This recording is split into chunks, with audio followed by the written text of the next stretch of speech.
Hello, this is Bill Cunningham reporting on the recent Paris fashion shows for next winter. And fashion is not art, it is commerce. But there is the rare occasion that a fashion designer presents and designs clothes that could be called wearable art. During Fashion Week, you often see women in what would be perceived as art sculpture.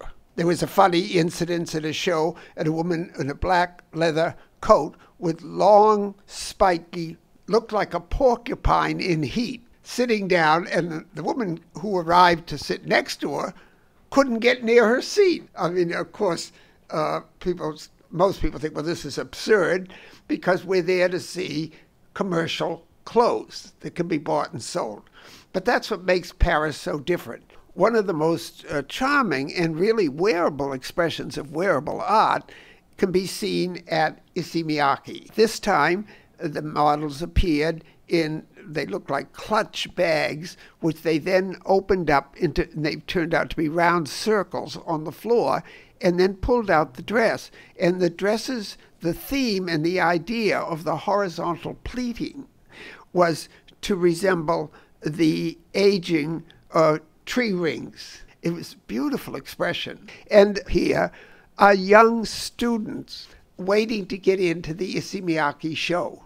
Mr. Miyake has always believed that the future, of course, is with young people.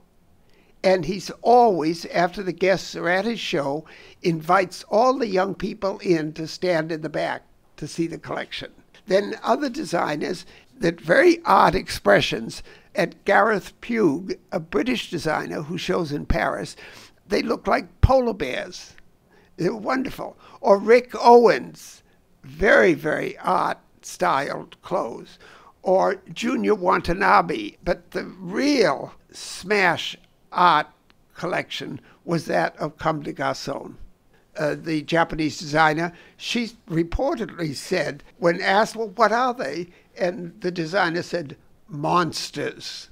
Well, indeed, they could be thought of monsters, but I prefer to think of the Newark, New Jersey sculptress, Chikara Buka.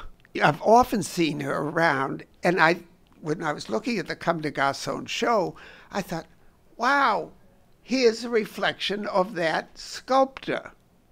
Of course it's absurd. You couldn't, you got in the subway, they'd take you to the loony bin. I know, but that's beside the point. So there's people thinking and things happening other than the commercial in fashion. And the only place I've seen it like this is in Paris during Fashion Week. It's an extreme, and a lot of people think, well, I'm nuts too. Well, that may be, but I'm glad I am, to appreciate people who see fashion as wearable art.